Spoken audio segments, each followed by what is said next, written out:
Assalamualaikum warahmatullahi wabarakatuh. Saya Maulida Nurul Hafifah dengan NPM 24066119030 dari Prodi Pendidikan Guru Sekolah Dasar semester 7. Di sini saya akan memenuhi tugas UTS mata kuliah Pengembangan Pendidikan IPS. Baik, materi yang akan saya bahas yaitu mengenai karakteristik pendidikan IPS dan landasan filosofis pendidikan IPS. Selamat menyaksikan.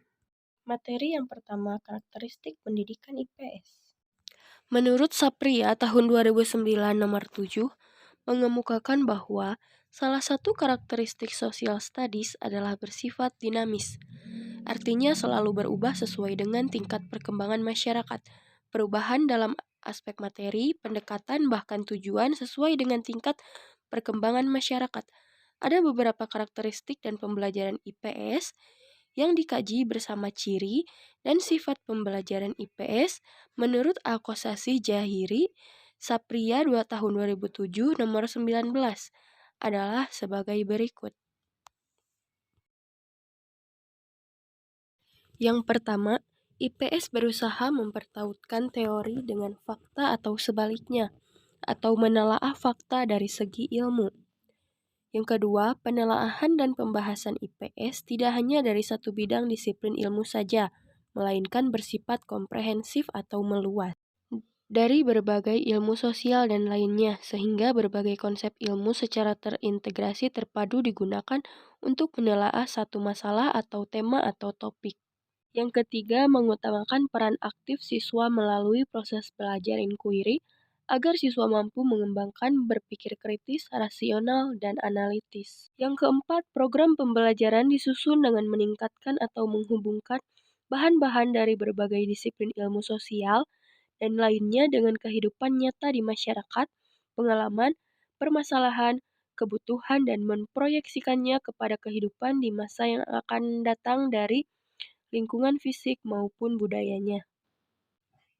Yang kelima, IPS dihadapkan pada konsep dan kehidupan sosial yang sangat labil atau mudah berubah, sehingga titik berat pembelajaran adalah proses internalisasi secara mantap dan aktif pada diri siswa agar mereka terbiasa dan mahir untuk menelaah permasalahan kehidupan nyata pada masyarakat.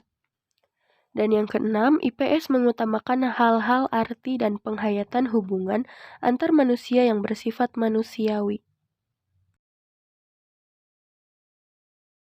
Yang ketujuh, pembelajaran IPS tidak hanya mengutamakan pengetahuan semata juga nilai dan keterampilannya. Yang kedelapan, pembelajaran IPS berusaha untuk memuaskan setiap siswa yang berbeda melalui program dalam arti memperhatikan minat siswa dan masalah-masalah kemasyarakatan yang dekat dengan kehidupannya.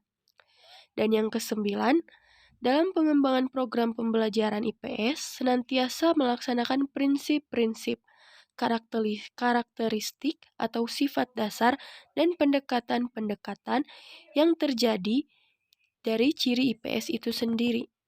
Jadi, dapat disimpulkan bahwa karakteristik pembelajaran IPS adalah bersifat dinamis, artinya selalu berubah sesuai dengan tingkat perkembangan masyarakat. Perubahan dalam aspek materi, pendekatan, bahkan tujuan sesuai dengan tingkat perkembangan masyarakat. Materi yang selanjutnya yaitu tentang landasan filosofis pendidikan IPS. Landasan filosofis pendidikan IPS terbagi menjadi 3 aspek, yaitu yang pertama aspek ontologis, yaitu landasan filosofis memberikan gagasan pemikiran mendasar yang digunakan untuk menentukan apa objek kajian atau domain apa saja yang menjadi kajian pokok dan dimensi pengembangan pendidikan IPS sebagai pendidikan disiplin ilmu. Yang kedua, aspek epistemologis, yaitu bagaimana cara, proses, atau metode membangun dan mengembangkan pendidikan IPS hingga menentukan pengetahuan manakah yang dianggap benar, sah, valid, atau terpercaya. Dan aspek yang ketiga yaitu aspek aksiologis. Apa tujuan pendidikan IPS sebagai pendidikan disiplin ilmu ini dibangun dan dikembangkan serta digunakan atau apakah manfaat dari pendidikan IPS ini? Jadi, keberadaan landasan-landasan ini telah dan akan memperkokoh body of knowledge pendidikan IPS untuk eksis dan berkembang lebih luas lagi. Sekian materi yang saya sampaikan. Lebih dan kurang mohon maaf. Terima kasih. Wassalamualaikum warahmatullahi wabarakatuh.